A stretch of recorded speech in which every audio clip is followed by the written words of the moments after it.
bi tamit puissance économique yi ñoom ñoo ci feeñ quoi en général ku la ëpp doole moom moo la raw soo xoolee classement bi ñenn ñoo ko jiitu Amérique Chine Angleterre Grande-Bretagne teg ci ay France ki ay Espagne yooyu ñoom ñoo ci teg mu wane ni sport aussi dafa laaj moyen financier soo amul moyen doo ci génn Afrique du Sud moom mooy première puissance ci Afrique c'est la vrai. preuve Afrique tamit moom moo jiitu donte ñeneen ñi rawe nañ ko lu bare bari mu wane ni rek daal sport daal suñu bëggee am ci ay résultats faw ñuy préparer wu te yëf yi doo ko commencer même ñi ngi wax sax athlètes yi ñu bari à l'âge 4 ans avant la ñuy préparer ci woyu mais am na ñoo xamee ni ndaw yi suñu duggee ci l'école yi dañuy commencer foofu la leen préparer di commencer parce que soo xoolee ñiy def gymnastique yi ay gune yoo xamee ne la ay 15 ans 16 ans la ñuy am yooyu la ñuy am ay xale yu tuuti la ñuy doon. mu mel ne sport kon dafa ànd ak moyen yàlla nañu yàlla may ay moyens ndax ñu mën a am sax benn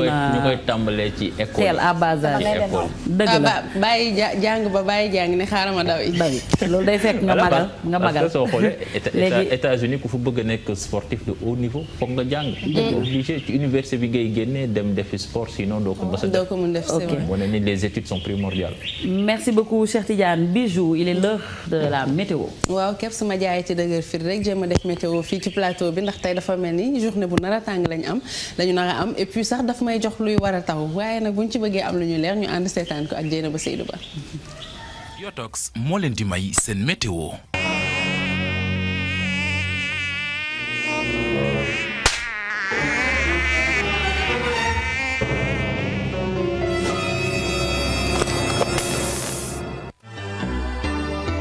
Yotox plus Yotox bu bees bi. Yotox, l'efficacité garantie. Bonjour et bienvenue à ce point météo du jour. Alors, ce week-end, nous avons eu droit à un Sénégal pluvieux, un week-end pluvieux. Alors, on dit qu'après la pluie, le beau temps, mais donc ce n'est pas valable pour le Sénégal, puisqu'après la pluie, il y a la chaleur qui s'installe au nord du pays. Ça nous permet donc de parler des températures, et je vous le disais, de fortes températures sont prévues au nord du Sénégal, et principalement sur la région de Podor et de Saint-Louis. Et cette chaleur va s'étendre jusqu'à Matam et sur le centre du Sénégal, sur les régions comme Louga, Linguère et puis Diourbel. Et cette canicule sera accompagnée donc d'une chaleur humide qui va donc régner en maître partout au Sénégal, mais plus principalement au sud, au nord du pays. Et toujours parlant des températures, au sud du Sénégal, nous avons une légère baisse des températures, et cela est dû donc à la présence de la mousson, parce qu'il pleut beaucoup au sud du pays. Donc toujours cette minimale qui est prévue à Kédougou qui enregistre 21 degrés, et la maximale des maximales à partir de 6 heures du matin, 27 degrés. À Podor, nous aurons Louga-Linguère 26 degrés, et puis Diourbel 25 degrés, 24 degrés à Kaolack. Et puis à Dakar, la météo affiche au petit matin 25 degrés, je vous le disais.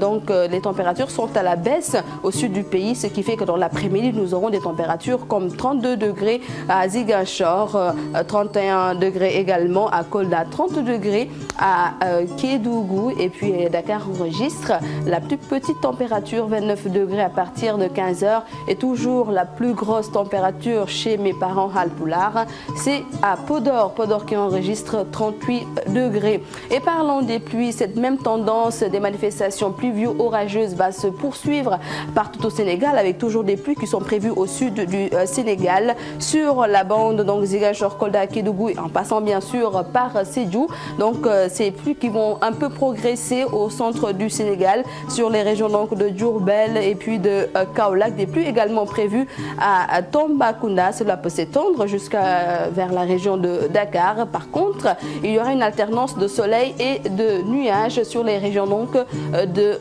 Podor, mais également de Saint-Louis. Parlons maintenant de la mer. Retenez qu'actuellement la marée est haute. Nous avons une marée haute qui est valable depuis 5h55.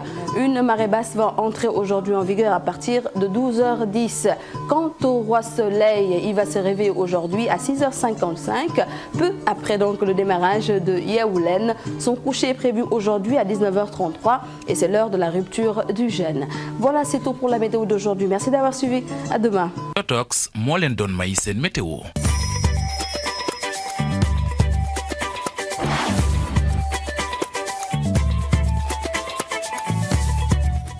Merci. merci beaucoup Dieynaba Seydou Ba pour cette météo donc mu mel ni nag juumuma parce que tey Dieynaba Seydou Ba canicule la wax que mooy am et puis taw bi dafay continuer Kebs dafa mel ni maa ngi waaj a ay météo de. waaw yaa ngi waaj a ay parce que fi mu ne nii li ñuy sentir moom tàngaay bu métti la dafa teel a tàng te canicule nga waxoon ay nga nag.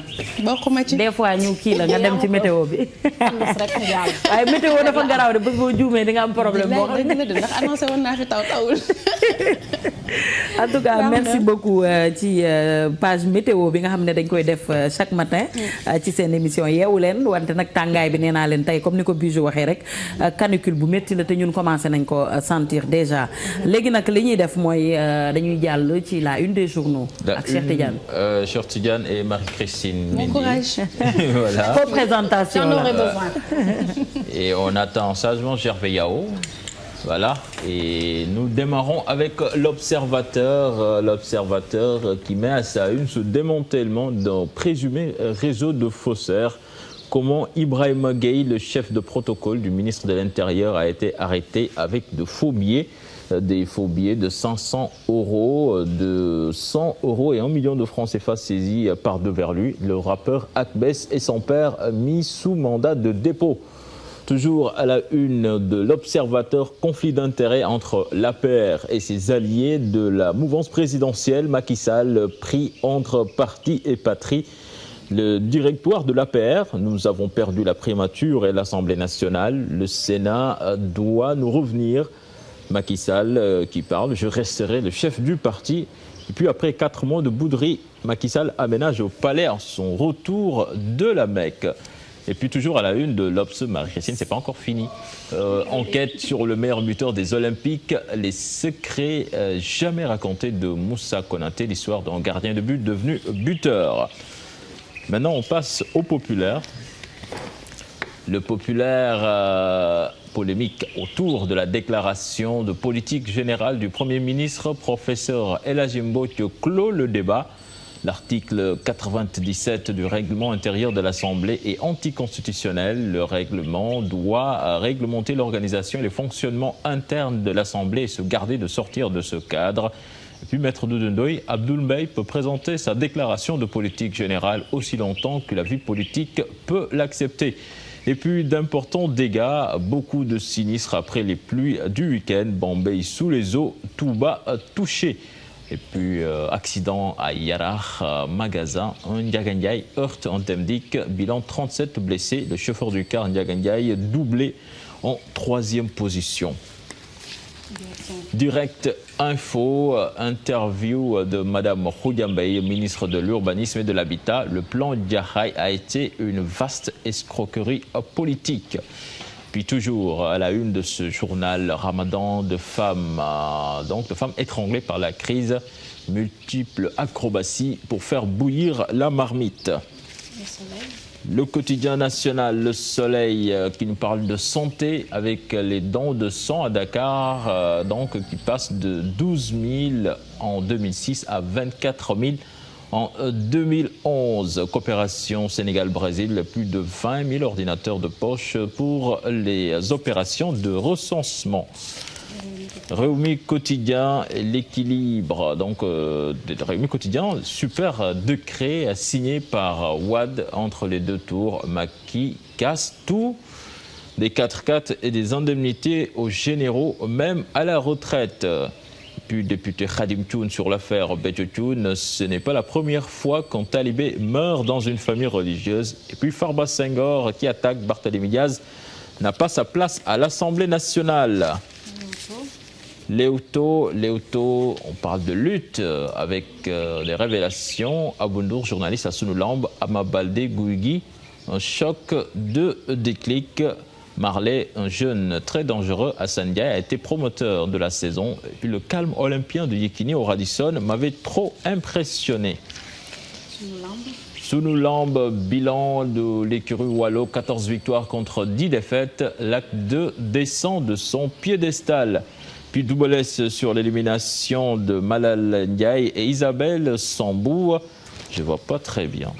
Le haut niveau a ses réalités.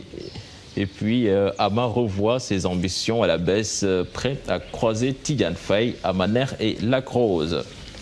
Nous bouclons avec du football. Le stade quotidien, Ousmane Mané, gardien de but des Lions. Je ne crains pas un retour de Koundoul. Et puis Cannes, Algérie 2013, le Sénégal qui écarte le Niger et hérite du Bénin. Basket, tournoi zone 2. Le Sénégal s'offre le Mali d'entrée. Voilà donc, c'était tout pour la une des journaux. Merci Marie-Christine. Et puis, bon courage. Ça fait une co-présentation. Cheikh Tidiane, ce qu'on peut retenir de l'actualité, man li ma gën a frappé mooy accident encore et toujours accident avec 37 blessés. waaw doy na waar bi sax donte amul sax ku si ñàkk bakkanam mais ba léegi yëf yi dafa doy waar 37 blessés yooyu moom lu waroon a mën a ñàkk la parce que soo liiree li ko andi da ngay waaru sax parce que suñ la waxee benn chauffeur buy dem di doubler en 3e position xam nga rek lu la ci fekk daal lépp lu fa am jàppal ni yow yaay responsable parce que déjà nga toppalanteeg oto balaa nga koy doubler war nga am visibilité bu leer nañ ontu balaa yow ngay ñëw naan yaa ngi doubler nekk 3e position ba lu mel ni fekk la si mu mel ni rek comme ni ñu koy faral di waxee rek il faut que la loi soit beaucoup plus intransigeante di punir genre actes yi sinon rek duñu si jógee parce que indiscipline bi dafa war a dakk dafa bari et puis temps yi accident yi c'est trop man je comprends pas chaque jour da ngay dégg benn bu ci gën a grave moroomam nga ni bii la mais Cheikh Tidiane man li ma jaaxal mooy phobie yeeg ku nekk ministère de l'intérieur on nekk à la une de l'observateur de. sérieusement ma foogoon ni ñoom ñoo war a lijjanti li xew ci dëkk beeg kaaraange dëkk beeg affaire yooyu wala du ñoom. waaw bokk na ci waaye xam nga rek liggéeyukaay moom peut-être que duñu wax ni bërëb newul ñu baax rek a fay daje. waa dëgg la boo gis moom dina am ñoo xamee ni seen intérêt la ñu fa nekkal. te ci bërëb yëpp nga koy gis du foofu rek. soo demee ca biir. justice ba nga xam ne ñoom ñooy jugé sax ñàkkul ni am na tamit ñoo xam ne ni njubuñ doy na waar ñuy ñaan yàlla bu ñu faral di bari rek. dëgg la mu mel ne yàlla bu ñu bari voilà surtout foofu. mu mel ne groupe dafa bëri sensibilité te ku nekk ak li nga xam ne noonu nga mel. looloo tax rek xam naa mu doxalee noonu wante bon. doy na waar non comment doy na waar daal. Khady maintenant lan la ñuy dem parce que ci koor gi defe naa ngëneelu koor la ñuy wax. waa ngëneelu koor suñu oustaz tey ne dafa wax ci xëdd parce que képp xam nga xëdd am na ñoo xam ne dañuy jékki-jékki tëb ko duñ ko def parce que dañuy taayee la yeewu. am na ñoo xam ne dañuy xëdd ba ëppal duñ mën a bouger. yow da nga xëdd wala xëddoo. kan man. man tuuti rek. damaa ñeme woor mooy xëdd yow ñu yàq sa def défends-toi. yow kii man du ma ko wax dara moom dafa foog ni ñëpp ni moom lañ daal mooy xëdd. yéen a ngi koy jiiñante de. donc dañuy ànd ak suñu oustaz mu wax ñu lan mooy ngëneelu xëdd ci biir koor gi.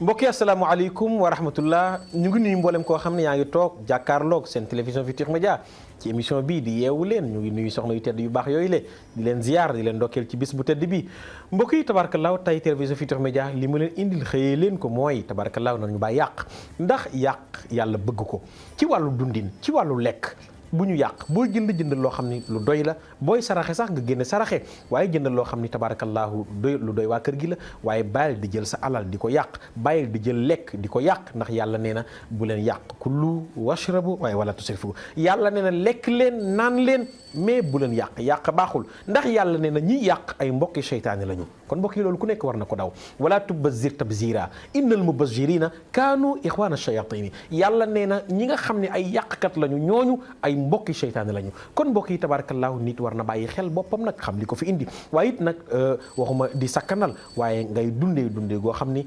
tabarakallahu dina la mën a satisfaire sa njaboot waaye ci biir dundi nga tey nga ciy génne sarax loolu lu baax la waaye te bañ dund goo xam ni da nga yàq foo toll ndax yàlla mi nga xam ni moo la bind gën laa jege sa buumu xol ndax kenn ku ci nekk ci ñun ki ñu gën a jege suñu buumu xol mooy borom bi subhanahu wa taala wa huwa aqrabu min hablil waridi kon yàlla tere nañu ko yàlla aaye nañu ko ndax tabarakallah moo ñu digal mbaax moo ñu digal sarax ñu ngi saraxe waaye it nag yàlla mbokk yi yàlla nee na bu leen di yàq wala tubazir tabzira innal mubazzirina kaanu ixwaana shayatini nee na gaa yi nga xam ni bu leen yulli di yàq ak yàq ndax gaa yi nga xam ne dañuy yàq nee na ñooñu ay mbokki seytaane lañu. benn waykat arab di wax ni ab yàqkat ak ku nay nee na ñoo bokk benn martaba.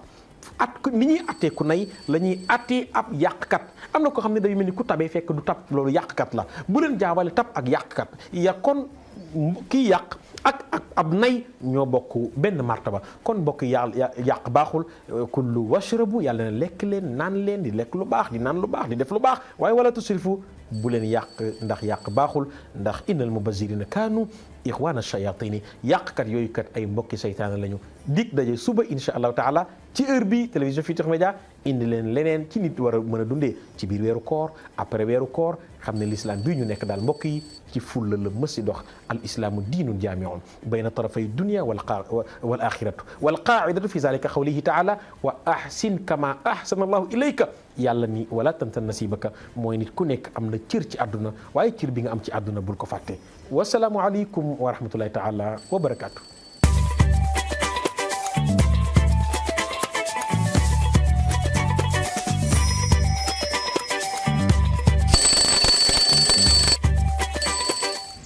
jërëjëf oustaz Pape Hann mu mel ni nag tey oustaz Pape Hann ci yàq la dellu si di wax ne yàq baaxul ñi yàq dañ jege seytaane mais tamit nee na nay baaxul parce que ñoo ngi ñuy yàq ñoo yem àtte mu mel ni keps dañoo war a rek trouver le juste milieu entre yàq beek nay bi waaw mu yem ci digg bi nga xam ne doo nay doo yàq yombul de yombul daal ñi ngi remercier bu baax oustaz Pape Hann nga xam ne day indi ngëneelu koor ñi ngi koy jaajëfal ci liggéey bu am solo bi nga xam ne mi ngi koy def ci wàllu diine ci weeru koor gi ñu ñëw nag ci li nga xam ne moom moo di togg gi ndax tam weeru koor lañ nekk man di annoncé ay plat ki togg sax daf may déranger ci koor gi di xiifloo nit yi bon appétit, c'est l'heure de votre rubrique Mon Petit Plat tey nag Kebs dañoo ànd ak suñu chef cuisinier qui dit Abdoulahat Niang mu toggal ñu lii di suppu tomate sans commentaire dañuy dem xool lu muy toggee suppu tomate di moi su des ci plateau bi.